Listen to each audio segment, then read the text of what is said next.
Bruno Le Maire avait parlé de guerre totale, de guerre économique totale avant de regretter ces mots. Mais il a quand même ajouté « Nous allons anéantir l'économie russe ». Est-ce que ces sanctions économiques sont efficaces ? Ça ne marche jamais.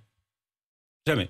L'arme économique n'a jamais fonctionné. Ou alors, 10 ans, 20 ans plus tard, en Afrique du Sud, et encore, avec la bonne volonté d'une partie de l'établissement sud-africain. À l'usure, quoi, mais pas de manière immédiate. Mais ça n'est jamais immédiat. Et donc, je ne crois pas que ça soit immédiat. Je pense que le signal était plus de la com' que de l'efficacité, que ce sont des indications pour les grandes fortunes russes qu'il va peut-être falloir changer de camp. Mais sur le moment... Dans un premier temps, ça renforce les sanctionnés. La Russie est sanctionnée depuis 2014, l'Iran est sanctionné depuis la nuit des temps. Enfin, tout ça n'a pas grande efficacité. Il y a une partie communication, c'est très important la communication en période de guerre. On le voit avec Zelensky et son petit téléphone. Donc, il a réussi à gagner la bataille de la com. Mais sur le fond, ça ne peut pas marcher tout seul. Alain Boer, justement, il y a aussi la diplomatie et là, il réside encore un espoir. Il y a une deuxième session de négociation aujourd'hui. Qu'est-ce qui a changé depuis lundi et les premières négociations ? Est-ce que véritablement ça a eu un impact là ? Aucun. La Russie a besoin de faire croire qu'il y a des négociations. Il faut voir qui elle envoie, un sous-ministre de la Culture en perdition contre le ministre de la Défense ukrainien. On voit bien que ce n'est pas M. Shoigu qui est allé négocier. Là, on sentirait qu'il y a quelque chose. Ça veut dire qu'en fait, ils ne prennent pas ça au sérieux, les Russes ? Non, ils font durer parce que rien ne se passe comme prévu.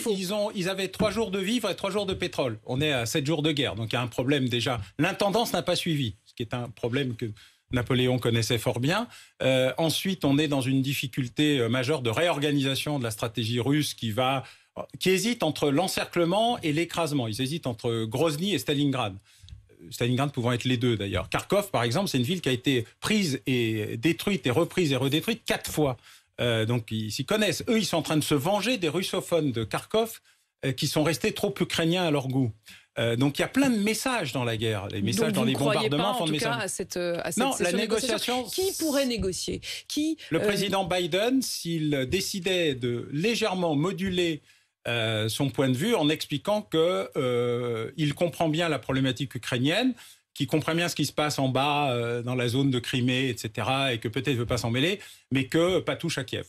Ça veut dire quoi ? Ça veut dire que seul quelqu'un de la trempe d'un président des États-Unis serait jugé suffisamment crédible par Vladimir Poutine pour qu'il accepte de négocier ? Seul quelqu'un de la trempe d'un président d'une puissance nucléaire de la taille des États-Unis, indiquant qu'il y a des limites qui nécessiterait l'envoi de troupes américaines pour marquer l'arrêt du jeu, ou en tout cas une cessation du feu, permettrait probablement d'y arriver. C'est d'ailleurs le débat que tous les Européens, c'est d'ailleurs pour ça qu'on protège les pays de l'Alliance Atlantique, la Roumanie, la Pologne, les pays baltes, à la fois avec des forces aériennes et des forces terrestres. Mais le moment de dire que la partie est terminée, en tout cas qu'il y a une interruption, une pause dans les combats, c'est le moment où les États-Unis expliqueront qu'on ne touche pas à Kiev.